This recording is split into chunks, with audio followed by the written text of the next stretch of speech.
May dalawang dahilan bakit minsan napakahirap magpatawad sa mga taong nakasakit at nagkasala sa atin. What are these two reasons that makes it very difficult for us to forgive other people? Ang una po, sakit ng loob. Minsan merong ibang tao, sinasabi nila, Father, magpapatawad ako pag wala na yung sakit ng loob ko dito sa taong nagkasala sa akin, dito sa taong nakasakit sa akin. Ang tanong ko, kailan mawawala yung sakit ng loob niyo? Alam ko po, merong mga kasalanan na napakasakit na ginawa sa inyo. Napakasakit pag niloko ka ng asawa mo, hindi lang minsan, 2 beses, paulit-ulit na lang, maraming taon na ang nakalipas, hanggang ngayon, hindi pa rin nagbabago. Alam ko, masakit para sa isang magulang ang murahin siya ng kanyang anak. Alam ko, masakit pag in-scam ka ng mismong kaibigan mo. Alam ko, masakit pag ni 1, 2, 3 ka ng mismong kamag-anak mo. Pero mga kapatid, habang nandyan yung sakit ng loob, yan na magiging hadlang para hindi ka makapagpatawad. Pag hindi ka nagpatawad, hindi ka magiging malaya, hindi ka magiging payapa, hindi ka magiging masaya sa iyong buhay. Magpatawad ka para bumuti ang iyong loob. Hihintayin mo ba na mawala yung sakit ng tiyan mo bago ka pumunta sa doktor? Hihintayin mo ba na mawala yung sakit ng katawan mo bago ka uminom ng gamot? Hindi. Kahit na masakit ang iyong nararamdaman, pupunta ka doon sa makakapaghilom sa iyo, makakapagpagaling sa iyo. Kahit na anong gawin natin, walang ibang gamot sa sakit ng loob kung hindi mismo ang pagpapatawad. Huwag mong hihintayin na mawala yung sakit ng loob mo bago ka magpatawad. Magpatawad ka at mawawala ang sakit ng iyong loob. Amen? Pangalawang dahilan, bakit napakahirap magpatawad minsan? Dahil hindi natin makalimutan ang masakit na kahapon. As long as you are rehearsing the past, it will be very difficult for you to forgive. If you live in the past, you are reliving the pain. Remember that. Kaya nga po, ang Diyos, kahit na nakikita niya nakalipas, hindi niya inaalala ang nakalipas. Kinakalimutan niya nakalipas natin. Kaya nga napakadali para sa Kanya ang magpatawad. Kung tayo, galing tayo sa Diyos.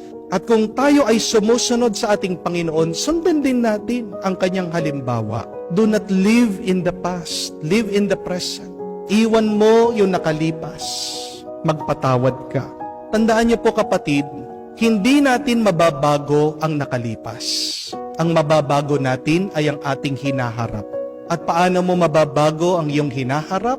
Sa pamamagitan ng pagpapatawad. Also, we cannot change how people treat us. What we can change is how do we respond? How do we react when people treat us?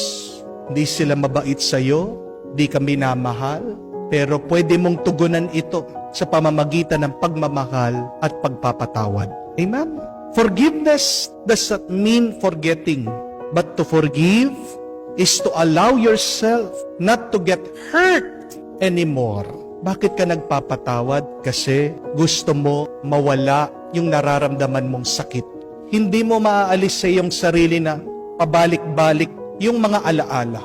Pero ang maaalis mo sa iyo, ang maaalis mo sa iyong isip at puso, kahit na bumalik ang nakalipas, wala ka nang nararamdaman na sakit at kirot sa iyong kalooban dahil ikaw ay nagpatawad. Amen?